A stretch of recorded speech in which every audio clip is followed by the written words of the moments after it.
Real मन अति सुंदर में प्रथम किया राध्या के साथ में शादी। निहारिका ने पुलिस को बुला करके कार्रवाई कराया प्रथम को अरेस्ट। ओम जी को आगे गुस्सा निहारिका के ऊपर। इंस्पेक्टर के सामने ओम जी हाथ जोड़कर बोलते हैं, इंस्पेक्टर साहब इसमें हमारे बेटे की कोई गलती नहीं है, आप इसे छोड़ दीजिए। आप चाहे तो हमें गिरफ्तार करके ले जाइए पुलिस स्टेशन, क्योंकि प्रथम हमारे कहने के बाद ही राध्या से शादी किया है, इसीलिए आप मेरी बातों को मानिए। प्रथम को छोड़कर के हमें ले करके चलिए। और राध्या पूरी तरह से उदास हो जाती है, क्योंकि राध्या को ऐसा लगता है कि हमारी वजह से आज प्रथम की जेल जा रहे हैं। मन अति सुंदर की कहानी में शादी की रस्में पूरे शबाब पर थी। शहनाई की आवाज, ढोल नगाड़ों की थप थप और जगमगाती लाइटों से सजा हुआ मित्तल भवन किसी महल से कम नहीं लग रहा था। प्रथम मंडप में बैठा था और राध्या दुल्हन के जोड़े में सजी हुई सबका ध्यान अपनी ओर खींच रही थी। पंडित जी ऊंचे स्वर में मंत्र पढ़ रहे थे और मेहमान फूल बरसा रहे थे। इसी बीच बाहर खड़े ड्राइवर का फोन बजता है। कॉलर आईडी पर नाम चमकता है, नरेंद्र मेहता।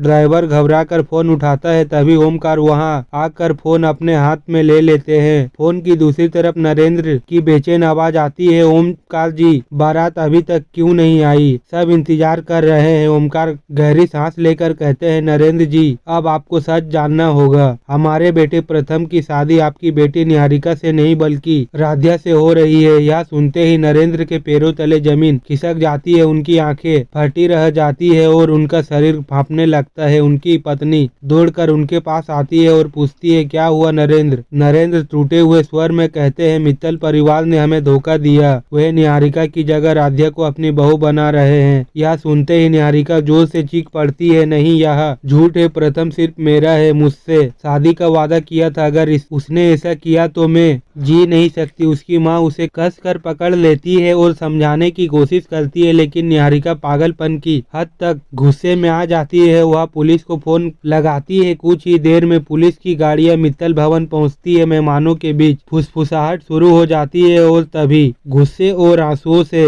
भरी निहारिका वहां पहुंचती है। जैसे ही उसकी नजर मंडप पर पड़ती है, उसका दिल टूटकर बिखर जाता है। प्रथम और राध्या 7 फेरे पूरे कर चुके होते हैं। राध्या के माथे पर सिंदूर और गले में मंगलसूत्र देखकर निहारिका चीख उठती है, प्रथम तुमने मुझे धोखा दिया, मैं यह शादी कभी स्वीकार नहीं करूंगी। वह पुलिस इंस्पेक्टर से कहती है, यही लड़की है जिसने मेरा घर तोड़ा है, इसे गिरफ्तार करो। पुलिस वाले राध्या की ओर बढ़ते हैं, लेकिन तभी रजनी बीच में आ जाती है। वह पुलिस का हाथ पकड़कर कहती है, रुको, यह शादी मेरी मर्जी से हुई है, इसमें किसी का कोई दखल नहीं होगा। इसी बीच घर की सबसे बड़ी बुजुर्ग सदस्य दादी वहाँ आती है।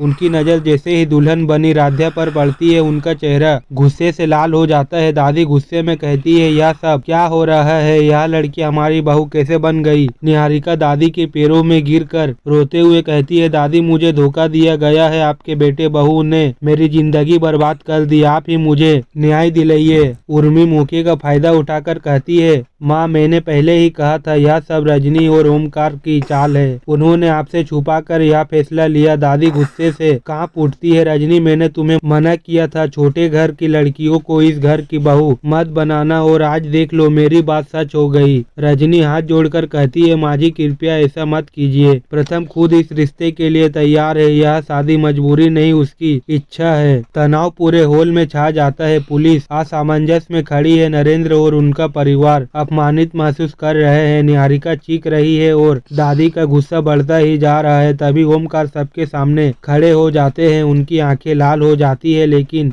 स्वर धीर है। अब बस ओल नहीं, आज मैं सबके सामने वह सच कहूंगा जिसे हमने इतने दिनों से छुपा रखा है, वह सच जिसने हमें यह कदम उठाने पर मजबूर किया। सन्नाटा छा जाता है। कैमरा धीरे धीरे हर चेहरे पर जाता है। निहारिका की आंखों में आंसू, दादी के चेहरे पर गुस्सा, रजनी की आंखों में डर और राध्या के चेहरे पर बेचैनी। ओमकार कांपते हुए कहते हैं, यह शादी क्यों हुई? इसका सच अब सबके सामने आएगा।